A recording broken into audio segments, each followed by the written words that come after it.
Um, Good morning, everybody. Lisa, wow, what a great talk. And I've heard you talk so many times. And today's subject, wow, man, I learn so much from you every time. So thanks to Nesri and QASA for having me, share a little bit of my wisdom. So let's talk about wisdom. Between Lisa and I, we've got 50 years worth of experience in this field. And I can't help feeling, and I took some notes while you were talking, Lisa, that no matter how much people embrace reasonable accommodation, and employers often decide, right, we're going to do this. It's a bit of a moving target. So there's a stubborn landlord that says, no, you can't move the pot plants from that escape area. There's an evacuation plan that somebody doesn't want to disturb. Somebody decides, it's probably the owner of the building, that it's too expensive to purchase evacuation chairs to make it easy and safe for people with mobility impairments to be evacuated out of a building. There might also be an unusual circumstance where a service dog or a guard dog doesn't fit in well with the person working next to the person that's got the service dog or the guard dog. And these are things that you can't predict.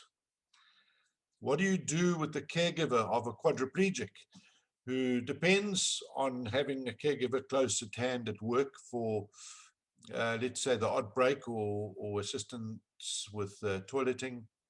How do you fit a caregiver into a workplace? I certainly don't know all the solutions. I could get very creative with one problem posed at a time or looking for a solution, but there's no handbook written for that. And I think that we must keep that in mind. So your will to succeed will always have some stubborn things in its play in your way. And I'm sure you could consult QASA, who could ask Lisa or myself for some solutions in that respect. But let me get on to my talk. So I'm going to share my screen quickly. I'm not going to be as long as Lisa, so I'm sure you're all pleased about that. And then Dineshri, will you keep, if I don't pick up the questions, what questions are thrown my way? And let's see if we can add some value to what Lisa spoke about. All right, sure. Thank you. Sorry, just to mention as well, I am a wheelchair user. I am a quadriplegic as a result of a diving accident in 1985. So that was 36 years ago. So I've been in the disability space for many, many years, not only as an advocate and a lobby for the rights of people with disabilities, but I've had to work in the space.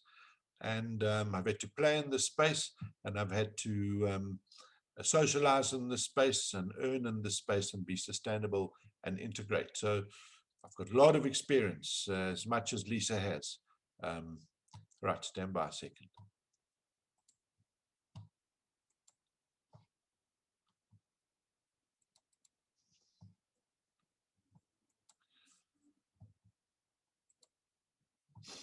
Okay, just give me 1 second here.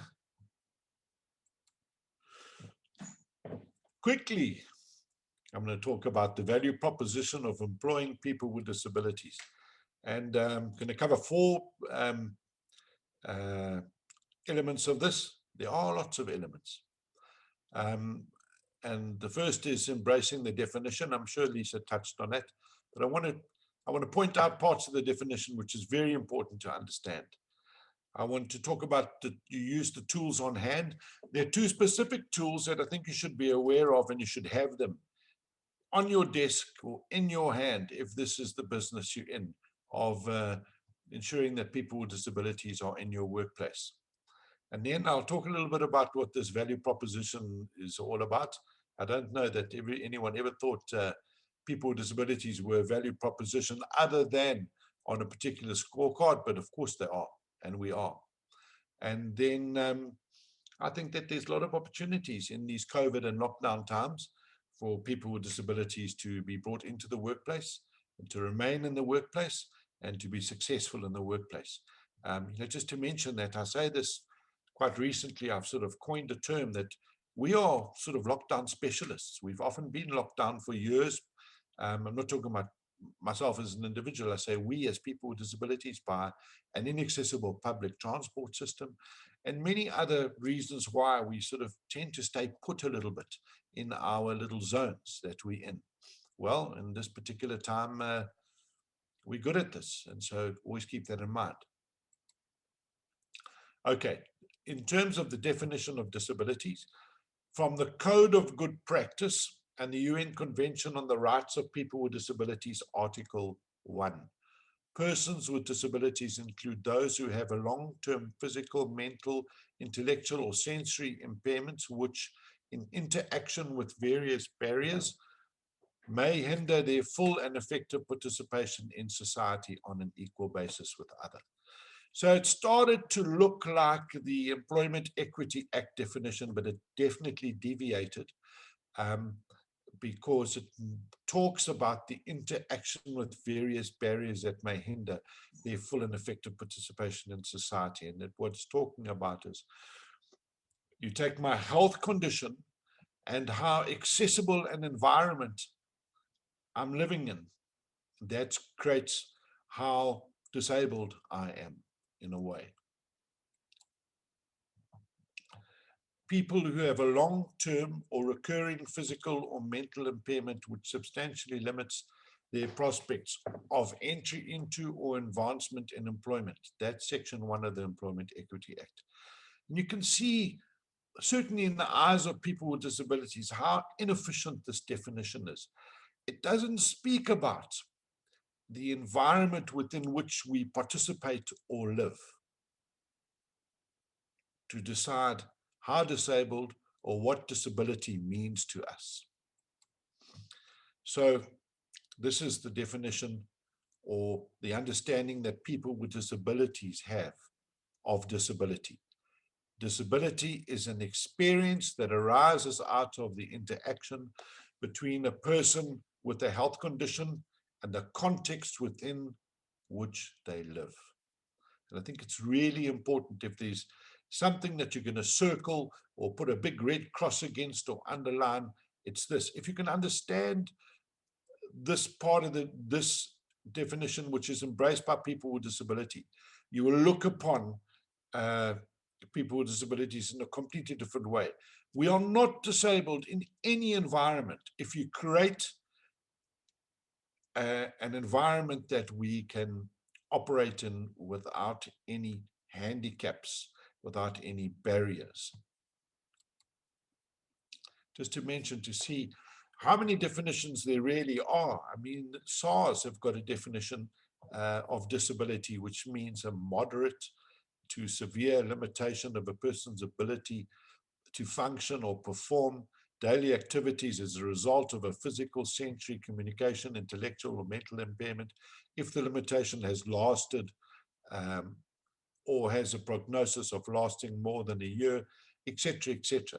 Now, that really speaks to whether you have the privilege then of being able to claim various expenditure as to your disability or not. So, as a person with a disability, there are some advantages of understanding all the different pieces of legislation, so that when you take an X amount percentage of my wage for my PAYE, I then have, when I do my tax at the end of my tax year, I can find a way of getting it back from SARS, and there are ways. So any expenditure to do with your disability, you actually can claim. It's not as easy as that. There are lists and there's parameters, but it's worth looking into that. So if anybody wants to also introduce that to a person with a disability when they get employed, saying, I will show you some of the benefits from SARS you can get, or some of the opportunities to be taxed less. You can get a tax directive, or where you can claim back, you as an employer would really make your employee with a disability very proud if you introduce that to them.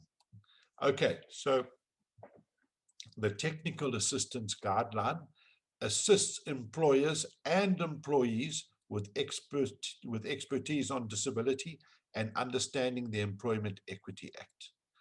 Disability must be seen as a social model, and as I mentioned here, attitudinal, not a medical model. It doesn't diagnose disability, and it doesn't cure or fix disability.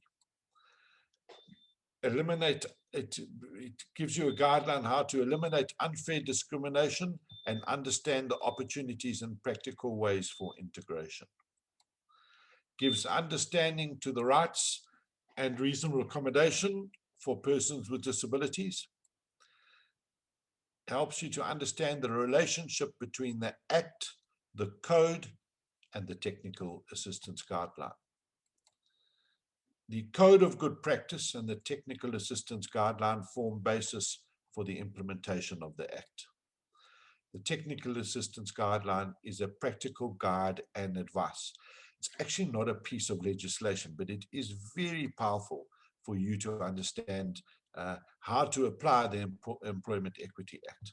And then, of course, Article 27 of the UN Convention on the Rights of People with Disabilities gives very good detail about what the expectation is in terms of work and employment. So Article 27 speaks to work and employment, and you really need to understand that and look at it and apply it as much as you can.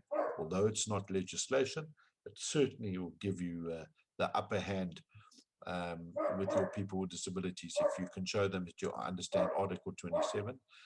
Of course, that has been superseded, but you can read it in conjunction with the white paper on the rights of people with disabilities, which is presently being domesticated into South African legislation. Okay, of course, we ask you to use it. And in the Code of Good Practice on the Rights of People with Disabilities, the Code of Good Practice in 2005, it provides guidelines on the elimination of unfair discrimination and implementation of the Employment Equity Act. It gives you guidelines for employers and HR policies and practices on non-discriminatory and reflect employment equity principles. Applies to all employers and employees and must be read in conjunction with the Employment Equity Act and other acts. Part A talks about commencing employment, Part B, during employment, Part C, ending employment. And then each of those has talks about the scope, the impact of employment equity, policy, and key links to other topics in the Code of Good Practice. So it's a very practical guideline and excellent to use. Okay, so let's talk about the value proposition. And I know Lisa has got an incredible presentation just on this subject on its own, but let me go over it quickly. Staff with a disability demonstrate high levels of loyalty. The level of employee turnover for people with a disability is low, and the retention rates are high. Organizations that employ people with disability are often regarded by their employees to be good employers. Employing people with disability makes a positive impact on your reputation and brand. On average, staff with a disability have productivity rates comparable to other employees.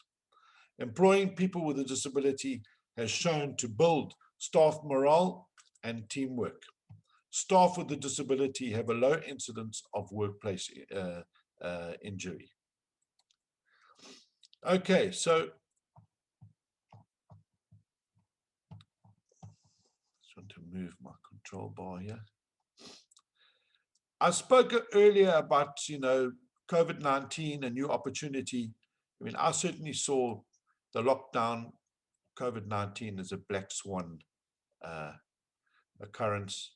And the last black swan occurrence that I've been able to witness was, 9/11, the dropping of the Twin Towers, and it affected so much of our lives, although that's really seems such a small thing now, especially seeing what we're suffering and how life has changed with lockdown and COVID-19. But it certainly affected the way that we travel. The 9/11 disaster. So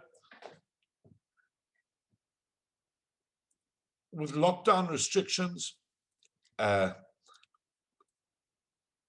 reasonable accommodation issues in the workplace have, there are issues with reasonable accommodation in the workplace now with lockdown conditions. There's health risk, there's space protocols. So it's probably not as easy to accommodate a person with a disability, especially a person with a mobility impairment, in the workplace, the same workplace they used to work in with these new lockdown restrictions. And this is why we suggest that working from home with persons with disabilities can be a wonderful opportunity. You can up the number of people with disabilities you employ and deploy them into their own home environment. There's no transport element and issues.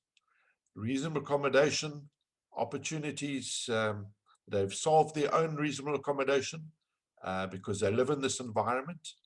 Yes, you might have to supply a Wi-Fi device, some Wi-Fi, security, electricity. The cost per staff is less. Flexible working hours. There are no security issues. You might have a problem with trying to find a way of measuring productivity and information security. But as I mentioned earlier, we are lockdown specialists, especially wheelchair users. We have been restricted for many years of our lives, and we work well in our home space.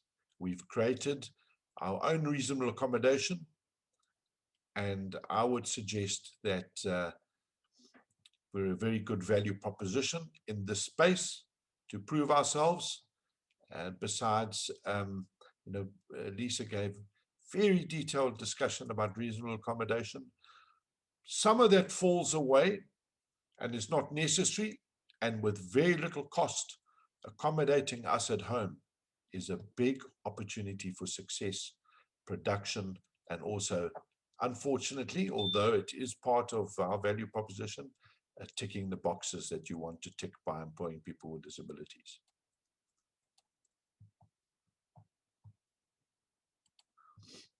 So there I go. My short presentation is done, and I haven't managed to follow any questions. So Dineshri, do you want to call out anything that anybody specifically wants me to chat about? Ari, there has been no questions, but if there is, they can type in the chat box and I will send it to you directly. All right. Okay, with that, I know that there's a great speaker after me, Peter, and who gives such good detail. And I've spoken with him on a number of forums before. So I'll sit on the side and listen up. So if there's any contribution I need to make at the end, I'll make myself available. Raven, thank you for having me on your platform.